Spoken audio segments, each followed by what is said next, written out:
Hey guys, and welcome back to Battlefront Updates and another episode of Star Wars Battlefront 2 Top 5 Plays. Just like last week, you guys helped me out to pick these clips during the live stream, which was great, so thank you all who tuned in to give your feedback on the clips, and of course a huge thank you to everyone who submitted clips, because we got a lot more this week than we did the previous week. This week is also the last week for you to enter my giveaway together with Elgato Gaming if you want a chance to win an HD 60 capture card, so that you can make sure that your clips from console is actually 1080p 60 FPS or from any other platform for that matter. But now, let's get straight into it. Starting off at the number 5 spot with Darth Zami, who shows us some very good accuracy with his NT242 on crate. He misses a couple of shots in the beginning, but then he actually goes on to hit 4 consecutive hits, no scope on the TIE Fighter to take it down from full health. We've seen a lot of these takedowns before, but this one was quite impressive because of the fact that he actually hit 4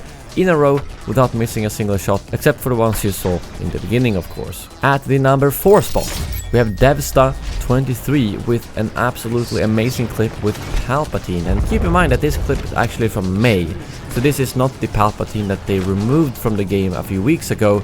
but this was back when he was actually, well, still a little bit overpowered, but at least not as bad as he was this month. But as you can see, their team only has 1 reinforcement left when he flanks the entire enemy team and just absolutely obliterates like 10 enemies in a matter of seconds with the force lighting, after which he rushes straight in to capture that point before they lose the game, and then valiantly defends it, of course, all the way until they win it. Very similar to the Maul clip I featured last week, just that Palpatine wrecked even more people, but they only have 1 single reinforcement left when he managed to cap that point, so a very well played. At the number 3 spot, we have Eros NL with a very good Maul clip on Camino. You've probably been in this phase a lot of times where no one really wants to take that first step and push towards enemies because they know that you're gonna take hits from about 10 enemies at once, but he decides to be the one who rushes in with Maul, and he very effectively does so by dodging back and forth, taking out enemy after enemy, and I think he goes up to almost like 12 to 15 kills within this clip.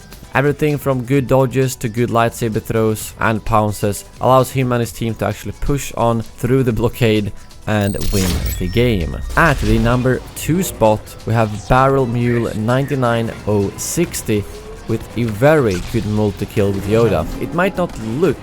too impressive because it's actually flashbanged when it happens, but he manages to get a 9-man Unleash multi-kill on Camino, and if you use the Unleash ability, you know it can be quite buggy at times and you need to be kind of still to use it, so to get 9 kills with it is very impressive. And you gotta look at your feed over on the right side to actually see how many he kills, because,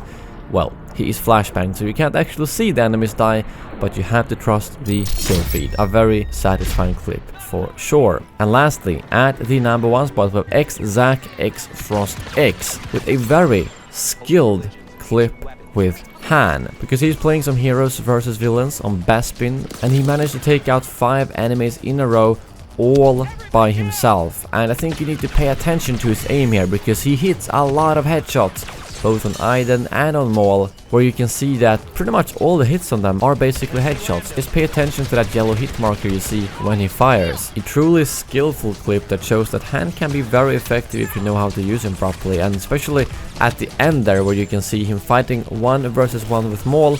rolling to dodge his force choke, rolling to dodge his lightsaber, and doing more and more damage until he eventually kills him. I thought this was a very skillful clip, which is why I'm glad it got voted as the number 1 clip of this week. But that brings this video to an end. As always, a huge thank you to Elgato Gaming for sponsoring this series. If you didn't see my review of their newest product, the Stream Deck Mini, make sure to head over to that video and take a look if you want to see a new way to spam prequel memes. Thank you very much for watching, and as always, may the Force be with you.